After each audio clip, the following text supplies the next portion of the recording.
Get ready to fall back this weekend. Clocks turn back 1 hour at 2 a.m. Sunday morning, switching from daylight saving time to standard time. It means an extra hour of sleep for many and increased daytime darkness. Here to help us adjust to the time change is sleep consultant Amanda Jewson. Good morning, Amanda. Good morning. Great to see you. When clocks You fall too. back, what does it do to our bodies? It's hard.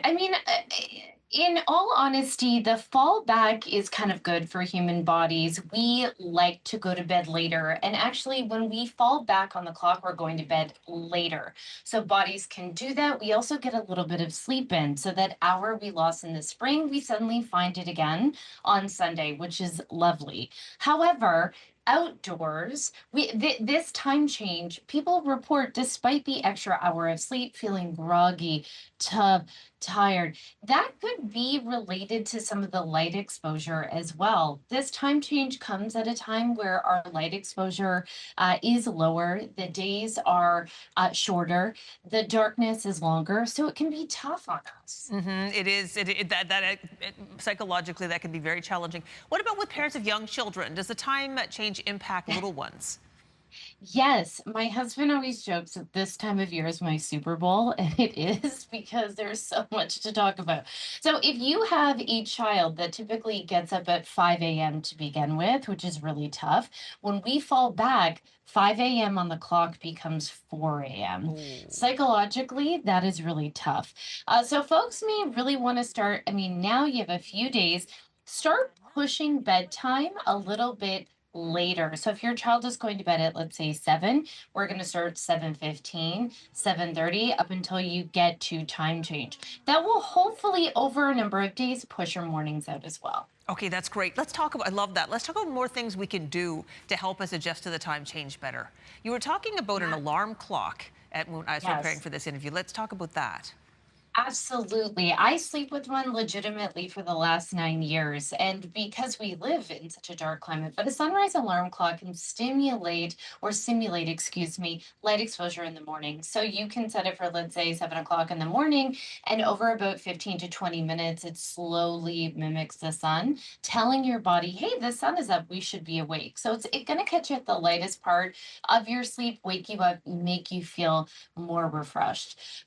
Folks, really, I can't stress this enough how important actual daylight is. So once the sun eventually comes out, go outside, experience light on your face, in your eyeballs. It's going to tell you, hey, we should be awake and outside. Now we are indoors a lot. Getting outside, experiencing natural light could do wonders for our energy.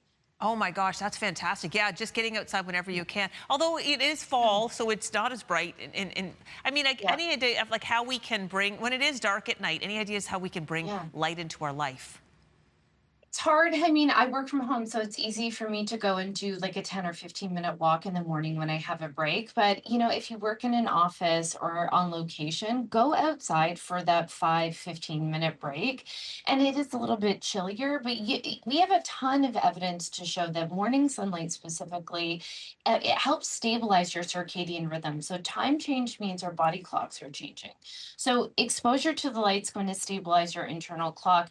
But number two, we have evidence to show it increases mood and increases energy. So going outside, I can't stress how important it is enough. And we need to tell Canadians this.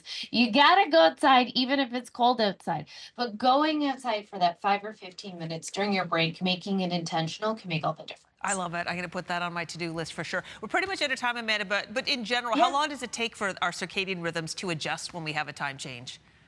This is really body dependent, but generally anywhere between 2 to 4 weeks. You could be feeling a little slow and sluggish. The best way to combat that is go to bed at the same time and wake up on the same time. Okay, and Amanda, Oh, the control, did sorry, a I? little technical glitch there, but the control man Oh, question, and I'm pretty sure I yes. know the answer. If you were to watch a scary movie before bed, would you Yeah. recommend that?